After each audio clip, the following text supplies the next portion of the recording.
सभी को जय सिया राम। रामचरितमानस सुंदरकांड दोहा संख्या 6। तब हनुमंत कही सब राम कथा निज नाम, सुनत जुगल तन पुलक मन, मगर मगन सुमिर गुण ग्राम। हनुमान जी ने कही सब राम कथा निज नाम, अपना नाम राम कथा कही, फिर अपना नाम लिया। एक एक शब्द पर ध्यान दीजिएगा। तब हनुमंत कही सब राम कथा निज नाम, सुनत जुगल तन पुलक मन, मगन सुमिरि गुण ग्राम। और कथा कहने वाले और सुनने वाले दोनों के तन पुलकित हो गए, मन मगन हो गए। कैसे? सुमिरि गुण ग्राम।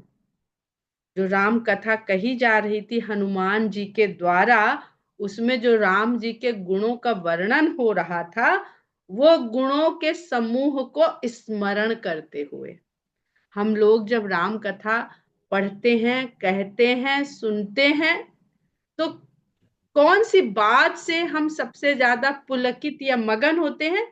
जो उसमें राम के गुण उसमें भरे हुए हैं।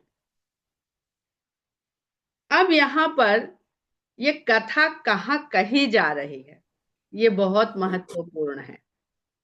ये कथा कही जा रही है लंका में। और कल जो अलका जी का प्रश्न था, कई लोगों का प्रश्न था कि मंदिर क्यों कहा, भवन क्यों कहा गोस्वामी जी ने। तो आप लोग याद करिए, अभी किष्किंधा कांड के पढ़ते समय ही हम लोगों ने ये समझने का प्रयास किया था कि राम कथा में 4 चीजों का बहुत महत्व है। बहुत सब चीज का महत्व है जो हम यहाँ लेने जा रहे हैं। जो नर तन है, ये भगवान नर लीला कर रहे हैं। किसके लिए कर रहे हैं? हम जैसे मनुष्यों के लिए। तो भगवान के नर तन में और हमारे तन में फर्क क्या है? तो हम वो निज इच्छा से उन्होंने रखा है, और जिस तरह वो अपने निर्गुण स्वरूप में हर चीज से जुड़े भी हैं और कटे भी हैं, सब उसमें व्याप्त भी है, और वो सब चीज से निर्लिप्त भी हैं। पर हम लोग जो मनुष्य की देह है, वो जिन जिन चीजों से बनी है उनमें सबसे लिप्त है। 5 कर्मेंद्रिय, 5 ज्ञानेंद्रिय, हमारे तीनों गुण सत रज तम, और जो हमको चलाता, ये तो मटेरियल हो गया, सब भौतिक तत्व हो गया। मन, बुद्धि, चित्त, अहंकार, इसी को साध लिया तो सब कुछ सध जाएगा। अब सबसे पहले हम पढ़ते हैं बाल कांड, जहां भगवान अवतरित होते हैं। वो कौन सी भूमि है, कौन सा नगर है, कौन सा देश है? वो है अयोध्या। कौशल राज, राजा दशरथ, माता कौशल्या। तो जब हमारे भीतर इस ब्रह्मांड में अयोध्या हो जाए तो राम अवतरित होते हैं। तो अयोध्या किसकी भूमि है? अयोध्या की भूमि कैसी है? बुद्धि की भूमि है। क्योंकि कौशल, कौशल कहां से आता है? बुद्धि से आता है। कौशल राज है वो। तो बुद्धि की भूमि है अयोध्या। और चित्रकूट चित्त की भूमि है। ये तो हम लोगों ने चित्रकूट में खूब समझा कि चित्रकूट जो है वो चित्त की भूमि है। और दंड कारण्य क्या है? दंड कारण्य मन की भूमि है, जहां पर दोनों अवस्था चलती है। संत भी, अच्छे सात्विक विचार भी आते हैं मन में, और आसुरी प्रवृत्तियां भी आती हैं। और भगवान उस मन की भूमि पे स्वयं गए हैं। जैसी भी परिस्थिति बनाई वो स्वयं गए हैं, अयोध्या में अवतरित हो गए, निश्चिंत हैं। चित्रकूट में भरत जी आए, निश्चिंत हैं। लेकिन दंडकारण्य में जाते ही अत्रि मुनि मिलते हैं, और अत्रि मुनि के बाद खरदूषण त्रिशरा मिलते हैं। तो खरदूषण त्रिशरा मिलते हैं और अत्रि मिलते हैं। खर दूषण हम लोग सब समझ चुके हैं। त्रिशिरा जिसके 3 शीश हों, 3 सिर हों। और जो खर यानी कठोरता, मूर्खता, खर गधे को भी कहते हैं, तो मूर्खता या कठोरता, और दूषण यानी दोषों से, ये तीनों गुण कठोरता और दोषों से भरे हैं। और अत्रि क्या है? त्रि लेकिन अ, जहां इन तीनों की कोई प्रभाव नहीं है, मुक्त है अत्रि मुनि, साधना में लगे हैं, भगवान की भक्ति, सत रज तम या तीनों दोष, 3 दोषों से मुक्त हैं, अत्रि हैं। तो दंडकारण्य में मन को हम दोष सहित भी बना सकते हैं और दोष रहित भी बना सकते हैं। बहुत द्वंद्व है, शूर्पणखा भी है, शबरी भी है। तो मन की जो स्थिति हम देख रहे हैं वो दंडकारण्य है। मन और वन, जीवन और वन। तो जीवन वन है, उसमें हमारे तन में मन है जो इस अवस्था में सदा बना रहता है। कभी अच्छा सोचता है, कभी बुरा सोचता है, कभी अपने भले की सोचता है, तो कभी लोगों के बारे में सोचने लगता है। हम पूरे असुर नहीं है ना, सामान्य जन है। हम इतने स्वार्थी भी नहीं है कि किसी को मार ही देना चाहें, और इतने परमार्थी भी नहीं है कि अपने लिए कुछ भी न संचय करें। तो वो दोनों यहां पर मिलते हैं। लेकिन लंका जब पहुंच गए हनुमान जी, धीरे धीरे धीरे बढ़ते बढ़ते, तो ये अहंकार की भूमि हो। तो मन बुद्धि चित्त अहंकार चारों की भूमि में राम कथा चल रही है, और राम सब जगह जा रहे हैं। अहंकार की भूमि में जो भी इमारत बनेगी वो उसके लिए तो बड़ी आलीशान होगी, मंदिर समान होगी। लेकिन उस मंदिर में, अहंकार की भूमि में मंदिर भी बनेगा तो भोग विलास होगा। यानी कोई ना कोई अहम की तुष्टि होगी वहां पर, किसी ना किसी तरह का अहम तुष्ट हो रहा होगा। और उस अहंकार की भूमि में विवेक को जरा सी जगह भी मिल जाए रहने भर को भी, भवन न महल नहीं है। तो अहंकार की भूमि पे विवेक का स्थान बहुत छोटा नगण्य होता है, और वो किसी तरह से अपने को बचाए रखता है। तो रामायुध, अब अहंकार के सामने जब राम आयुध के साथ, आयुध होंगे राम के, राम का नाम भी अंकित कर सकता था, रामायुध अंकित। क्योंकि जब अभी वो कहेंगे जिमि दसना न महु जीभ बिचारी, तो अगर आप लगातार दांतों के बीच में जिह्वा की तरह रह रहे हैं, तो कोई ना कोई आयुध तो रहे भाई। 32 ओर से अटैक हो रहा है। अब विभीषण हनुमान जी नहीं है कि 16 जोजन जब वो करेंगे विषय तो वो 32 हो जाएंगे, तो वो 100 हो जाएंगे। विभीषण अहंकार की धरती पे रह रहे हैं, तो उनके पास ये क्षमता नहीं है कि वो विकारों से अपने को बचा सकें। तो किसी तरह से उन्होंने अपने भवन को बचा रखा है कि वो भोग विलास का मंदिर ना बन जाए, तो बाहरी, घर के बाहरी रामायुध अंकित कर दिए। हम लोग नजर बट्टू लगाते हैं ना, बढ़िया कोठी बनाते हैं, तो बाहर की कुदृष्टि तुम्हारी वहीं से लौट जाए, भीतर हमारे घर के प्रवेश न करने पाए। तो भोग विलास ये आयुध देख के भगवान के बाहर से ही लौट जाए। ये विवेक थोड़ा जागृत रखें कि हमारे ऊपर कब हो जाएगा उसका साम्राज्य। वो डरा रहता है। कैसे बचाए भोग विलास से। इस संसार में रहते इतनी बढ़िया बढ़िया चीजें हैं और हमारे आसपास के सब लोग भोग रहे हैं, उनको क्या कष्ट है, मजे ले रहे हैं बढ़िया, रावण के संरक्षण में है। और जब राम आने वाले हो जाएंगे तो भी वो यही समझाता अरे, और वो भी समझाएंगे अरे कुछ नहीं होता, ये कहाँ आ पाएंगे, मजे करो। तो ये विभीषण के ग्रह का ये तात्पर्य है। अब वहां पर जब वार्तालाप होती है, उसके बाद हनुमान जी ऐसी अहंकार की भूमि में राम कथा कह पाना। अहंकार का मतलब क्या है, अपना गुणगान। जहां अपना गुणगान करते लोग अघा नहीं रहे, और एक ही ऐसा अहंकार ही है कि उसका ही अहंकार वो भी गा रहा है और बाकी भी उसी का अहंकार, उसी का क्या कहते हैं, प्रशंसा सब लोग कर रहे हैं। ऐसे में राम की कथा को कह पाना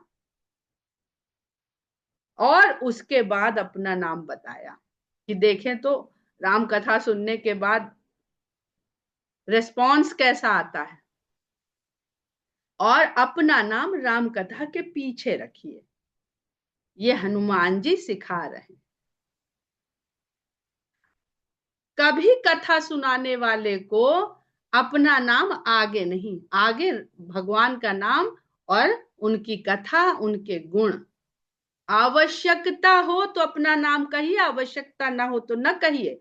विभीषण से अपना नाम बताते हैं और माता जानकी से तो सामने भी नहीं आते, क्योंकि माता जानकी जानते हैं, वो सब समझती हैं। विभीषण तो राक्षस है, तो असुर ही, वो खुद कह देगा कि तामस तन है मेरा, मुझसे कहाँ भक्ति होती है। तो ऐसे को तो नाम बताया हनुमान जी ने, माता सीता को नहीं बताया नाम। और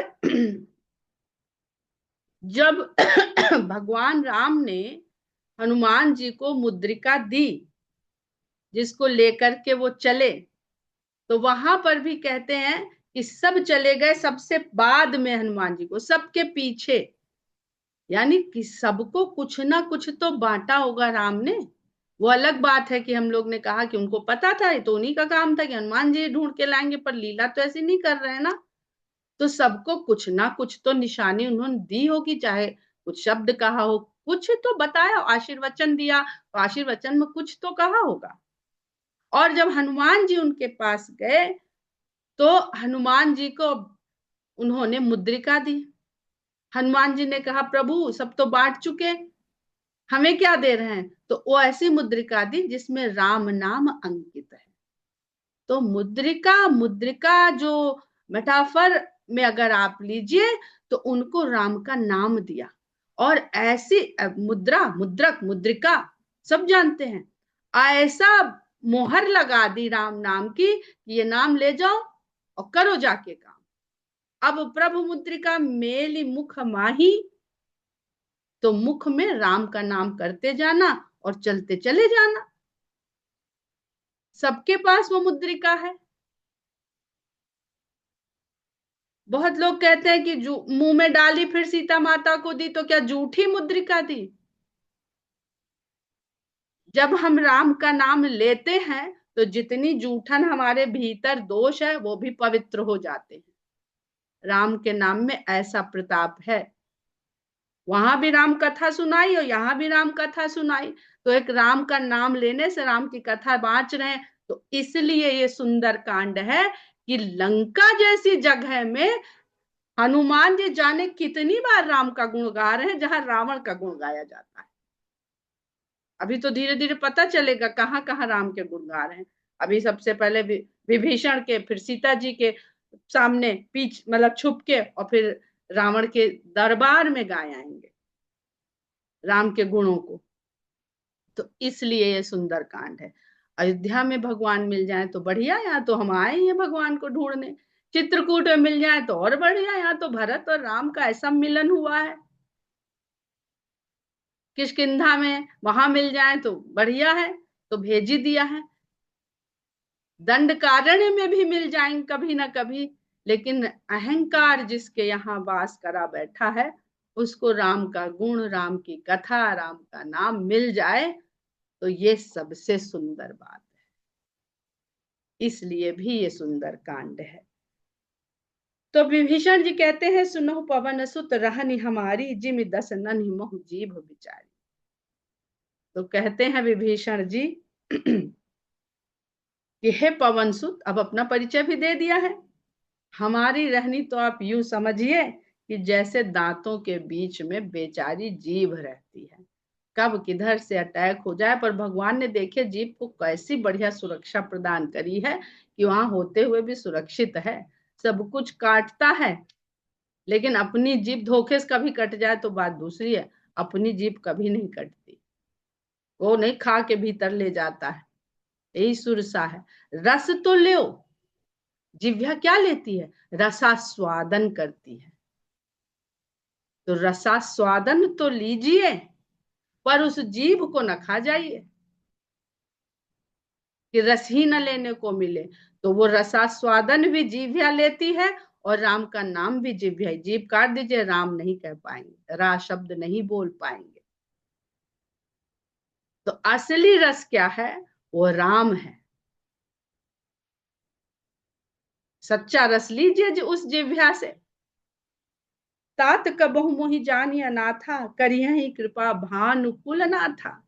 हे तात, मुझे अनाथ जान करके मैं यहाँ पड़ा हुआ हूँ।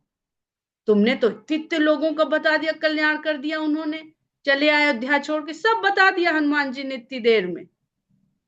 तो हमें भी अनाथ जान के, भानुकुल नाथा, सूर्य वंश के स्वामी। अब हनुमान जी के गुरु कौन है, हनुमान जी के गुरु हैं सूर्य, और भगवान है सूर्य कुल के नाथ। तो भगवान राम हनुमान जी के लिए गुरु भी हैं और इष्ट भी हैं। गुरु का स्वामी तो इष्ट हो गया। और एक और बड़ी सुंदर बात ध्यान से निकल गई, हमने बालकांड में भी आप लोग को सुनाया था, हनुमान जी तो शंकर जी है ना, तो वहां भी क्या उन लोगों के राम और हनुमान की जो वार्तालाप हुई मुद्रिका देते समय, वही बात हुई ना, जब शंकर भगवान बन गए मनुज दनुज और देव, तो उन्होंने कहा ना कि हे प्रभु, अब तो सब सृष्टि कर दी है और हमको इस काबिल बना दिया है कि हम सब कुछ संभाल सकते हैं। हमने पहले भी सुनाई है ये कथा। तो अब ऐसा है, आपके पास जो आप कैसे चलाते हो, तो उनका हम मंत्र शक्ति से चलाते हैं ब्रह्मांड को। तो उन्होंने कहा ऐसा है कि आप अब हमें दे दीजिए जितनी भी टेक्नोलॉजी, शंकर सबसे बड़े गुरु हैं, प्रथम गुरु हैं शंकर, तो जितना विद्या ज्ञान मंत्र जो भी है आप हम में बांट दीजिए, हम तीन आपके पुत्र हो गए और हम संभाल लेंगे, अब आप बढ़िया साधना करिए। तो ऐसे करते करते उनके पास रामायण शतकोटि अपारा, 100 करोड़ टेक्नोलॉजी ज्ञान विद्या उससे भी पार शंकर भगवान के पास थी। तो उन्होंने जब बांटना शुरू किया तो 100 करोड़ से 33 बांट दिए। भाई बराबर बांटेंगे, नहीं तो फिर वो बच्चा कहेगा कि हमारे साथ पक्षपात कर दिया, उनके साथ उनको ज्यादा दे दिया, हमें कम दे दिया। और वही जिस जिस प्रवृत्ति के लोगों में वो 33 गए, तो 33 करोड़ जब शंकर भगवान ने बांटे तो जो देवताओं को मिल गए, वो सब बढ़िया कर्म करे, सात्विक कर्म करे, तो वही 33 करोड़ देवता बने रहे। फिर उन्होंने 1 करोड़ में बंटवारा किया। ऐसे करते करते करते करते शंकर भगवान ने अपनी सारी संपदा बांट दी। यही संपदा बांटी उन्होंने, औढ़रदानी जो कहते हैं कि सारी संपदा बांट दी और खुद वैरागी हो गए। खाली उन्होंने अपने लिए फिर एक नाम रख लिया कि राम, 2.5 अक्षर का। भाई ये हमारे पास रहने दो, एक तो बचेगा ही ना, हमेशा 3 जन में बांटोगे हमेशा बचेगा कुछ ना कुछ। पूर्ण संख्या से बांटना शुरू करिए, एक बचा कुछ बचता रहेगा हमेशा। तो उन्होंने वो ले लिया, उसी नाम से वो भगवान का जप करते। और तुलसीदास जी ने बहुत जगह लिखा कि काशी में मोक्ष प्रदान करने की क्षमता उनके पास रह गई, जो बंटवारा करके ले गए। उन्होंने अपनी प्रवृत्ति के द्वारा उन चीजों को अच्छा बुरा बना दिया। तो जब हनुमान जी आए तो राम जी ने वही दे दिया कि भैया जो तुम्हारे पास है वो तो यही वही ले जाओ, हम तुम्हें क्या दे सकते, तुमने अपनी चॉइस से राम का नाम रखा है अपने पास, तो हम वही दे सकते हैं। और तो सब संसार भर में बांटने के लिए ही है, तुमने बांटा हमने बांटा। तुमने उनमें बांटा, हमने जो, ये वही सब तो हैं देवता लोग, यहाँ सब वानर बन के घूम रहे हैं। तो वो भी एक तात्पर्य उस कथा से भी जोड़ के हम लोग शंकर और राम के जो प्रगाढ़ संबंध है, शाश्वत संबंध है, अनादि अनंत संबंध है, उसको भी समझ सकते हैं। तामस तनु कछु साधन नाही, प्रीति न पद सरोज मन माही। अब जहां अहंकार का वर्चस्व हो ऐसी जगह में तो तन तो तामसी हो ही जाएगा। कहते ना, जैसा खाओ अन्न वैसा बने मन। तो जिस तरह से धन को कमाया जा रहा है, जिस तरह से उससे भोजन वस्त्र आभूषण पाए जा रहे हैं, वैसा हम ग्रहण करेंगे तो वैसे ही हमारा मन बनता जा रहा है। तो कह रहे हमारा शरीर जो है वो तामस तन है। और बालकांड की कथा याद ही होगी कि क्यों तामसी शरीर मिला, वो सबको याद होगी, जो प्रताप भानु की कथा के समय हम लोगों ने समझा था। तो इस कारण, तामस देह होने के कारण भगवान के चरण कमलों में प्रीति ही नहीं है। मन तो लगा रहता है कहीं, यही सब देखता है तो रोके रहते हैं किसी तरह से, तो प्रेम भी पैदा नहीं हो पाता। बस बचाए हैं किसी तरह से अपने आप को कि इन दुष्कर्मों में हम न लग जाएं। अब मोहि भा भरोस हनुमंता, बिनु हरि कृपा मिल ही नहीं संता। लेकिन आप हमारे द्वार पर आकर के खड़े हो गए और भगवान के गुण कथा सुना दी, तो अब हमें यह भरोसा हो गया है कि ये भगवान की कृपा हम पर हो गई है, जो आप मुझे मिल गए। तो संत मिल गया है, भगवान कृपा तो हो गई है, भगवान कृपा हो गई है, संत मिल गया है, तो एक दिन भगवान भी मिल ही जाएंगे। जो रघुबीर अनुग्रह कीन्हा, तो तुम मोहि दरस हठ दीना। ये भगवान का अनुग्रह ही तो है जो उन्होंने किया, जो तुमने हट करके हमको दर्शन दिया है। हमने तो कोई प्रयास ही नहीं किया, हम तो सो रहे थे, जमहाते हुए उठे और जमहाते में राम राम निकल पड़ा। गोस्वामी जी ने लिखा है ना कि जमुहाई लेके भी जो राम का नाम लेते हैं उनका भी सब तर जाते हैं वो। तो इसलिए आपने आज हमको हठ पूर्वक दर्शन दे दिया है। तो हनुमान जी कहते हैं, सुनो विभीषण प्रभु कै रीति, करहि सदा सेवक पर प्रीति। ये तो हनुमान जी कहते हैं कि हे विभीषण, ये तो भगवान की रीति ही है। अब भगवान की रीति बता रहे हैं विभीषण जी को, और सीता माता वहां कहेंगी जो ऐसी रीति है तो हमें काहे बिसराए बैठे। तो रीति को भी, प्रीति की रीति को भी समझते चलिएगा। भगवान की प्रीति की जो रीति है सबके लिए समान है। वो सदा अपने सेवकों पर प्रीति बनाए रखते हैं। कहा हूं कवन मैं परम कुलीना, कपि चंचल सबही विधिहीना। तुम कह रहे हो तुम्हारी तामस देह है, अरे हमें कौन सा परम कुल का मानते हो, हम कौन से परम कुलीन हैं, हम तो वन में रहने वाले हैं, पता भी नहीं है, वानर हैं, इधर उधर घूमते हैं, जो मिल गया खाते हैं, उछल कूद मचाते हैं, उधम काटते हैं। कपि चंचल सबही विधिहीना, सब प्रकार से हीन है और चंचल वानर हैं। तो मन बहुत चंचल होता है, और ये पूरी चंचलता हनुमान जी मन की चंचलता और मन की स्थिरता और मन की एकाग्रता, ये सब दिखा रहे हैं हनुमान जी सुंदर कांड में। प्रात ले जो नाम हमारा, तेहि दिन ताहि न मिले आहारा।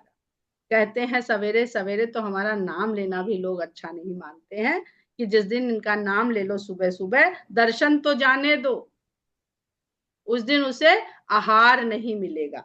इसके भी बड़े गूढ़ अर्थ हैं, कभी फिर चर्चा करेंगे। असमय अधम सखा सुन, मोहू पर रघुबीर। मैं तो इतना नीच हूं। अब हम लोग को वो तो दिखता है जब शबरी जी कहती हैं कि अधम ते अधम, अधम अति नारी। तो भगवान का जो भी दास भाव में जाएगा भगवान के प्रति, वो अपने को नीचे ही तो मानेगा।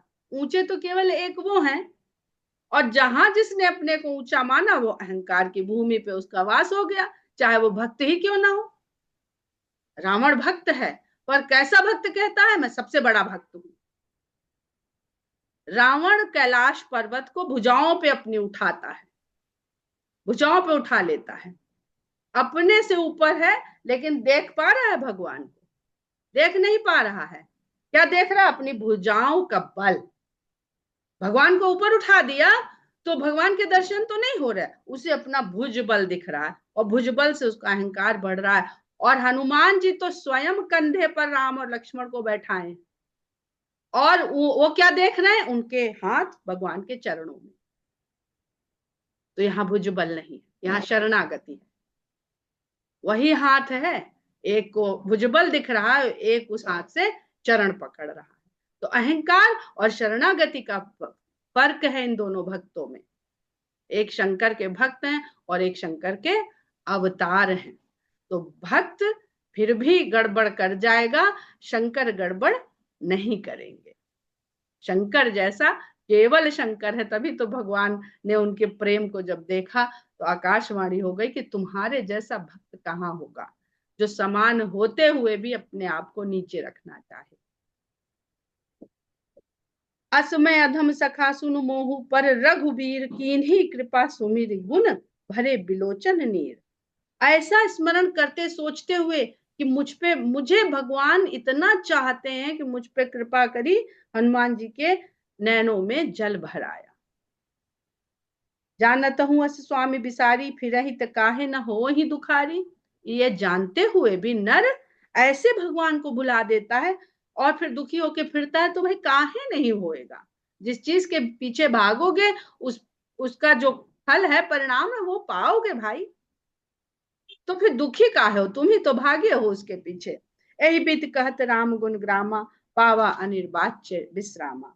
इस प्रकार राम के गुणों को कहते हुए हनुमान जी ने जो विश्राम पाया वो अनिर्वचनीय है, वचन से कहा जा सकने योग्य नहीं है।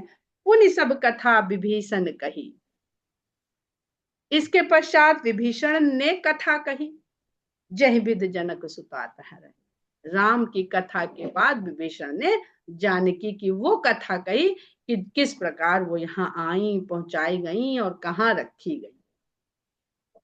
तब हनुमंत कहा सुनु भ्राता, देखी चाहूं जानकी माता। तब हनुमान जी कहते, हे भाई, मैं तो आया ही इसी कार्य के लिए हूं कि जानकी माता को देखना चाहता हूं, खाली देखना चाहता हूं। अब अगर कहते किसी को पता चल जाए ये तो उठा ले जाएगा छुड़ा के, तो विभीषण तो डरेगा ना रावण से, कि अरे पता चल गया कि मैंने बताया था तो मेरी गर्दन उड़ाएगा सबसे पहले। तो कहते मैं सिर्फ देखना चाहता हूँ। तो विभीषण जी भी सोचते हैं इसमें क्या परेशानी है, देख के चला जाएगा। तो देखी चाहूं जानकी माता, जुगुत विभीषण सकल सुनाई, चले उपवन सुत विदा। वो सारी युक्तियां विभीषण ने हनुमान जी को बताई और हनुमान जी ने विदा मांगी। अब पवन सुत, पवन पवन कब किधर से कहां चली जाए किसी को पता नहीं चलता है। करी सोई रूप गयो पुनि तहवा, बन अशोक सीता रह जहवा। करी सोई रूप गयो पुनि तहवा, फिर वैसा ही रूप धर के, कैसा रूप, जिस रूप में आए थे, मसक समान रूप कपि धरी। तो मसक का अर्थ यहाँ मच्छर से नहीं है, वो तुलना है। अब बहुत लोग पूछते हैं कि अगर मसक समान हो गए तो अंगूठी तो बड़ी रही होगी, तो वो अंगूठी कहाँ गई। तो इसमें फिजिक्स का एक सिद्धांत है, उससे भी लोग इसकी व्याख्या करते हैं। और अगर राम का नाम ही वो मुद्रिका है तो वो लघु और दीर्घ होने से फर्क नहीं पड़ती है, वो भेद ही नहीं करती है।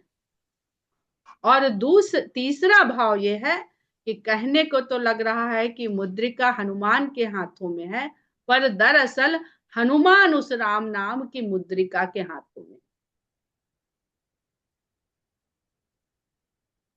तो संभालने वाला राम का नाम है। तो इसलिए ये सब जो चक्करबाजी है, यहाँ बुद्धि न लगाएं, है उसके पीछे भी सारा विज्ञान है, तत्व ज्ञान है, पर हम लोगों की उतनी समझ नहीं है। तो जहां बुद्धि न चले वहां पर जो समझ में आ रहा है वो समझते चलें और आनंद उठाते चलें। वन अशोक सीता रह जहवा, जहां पर अशोक वन में सीता माता रह रही थी। देख मनहु महु कीन्ह प्रणामा, बैठे ही बीत जात निस जामा।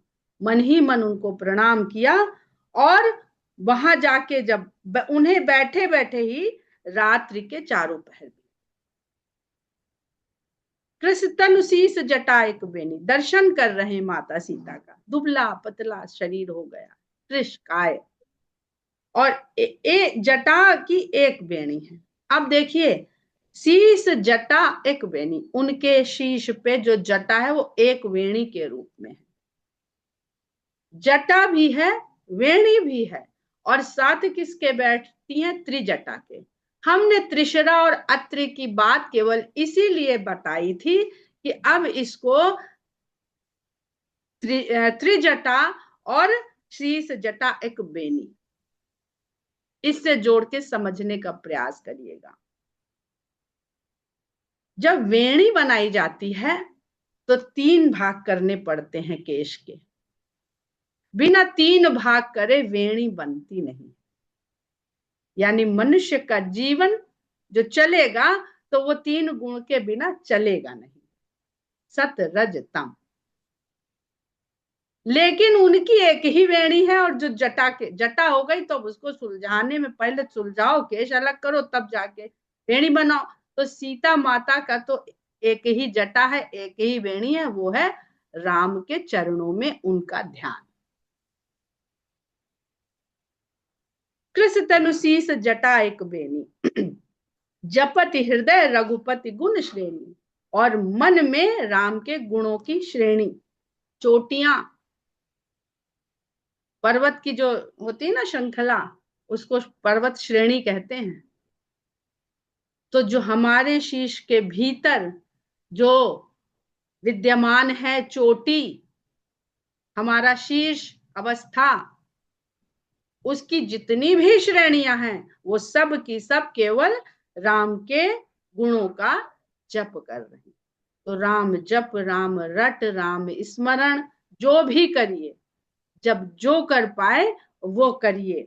निज पद नयन दिए मन राम पद कमल लीन, परम दुखी भा पवन सुत देख जानकी। निज पद नयन, अपने चरणों की ओर उनके नयन हैं, दे रखे हैं, और मन राम पद कमल लीन, मन राम के चरण कमलों में लीन है। परम दुखी भा पवन सुत देखी जानकी, जानकी जैसी जी की ऐसी दीन अवस्था देख करके हनुमान जी बड़े दुखी हो गए। इस दोहे का और भी जो व्याख्या है, जो आनंद है, जो दुख है हनुमान जी को, वो हम लोग कल उसको समझेंगे, सुनेंगे, प्रयास करेंगे। आज हम लोग यहीं पर विराम लेते हैं। जय सिया राम। जय श्री राम।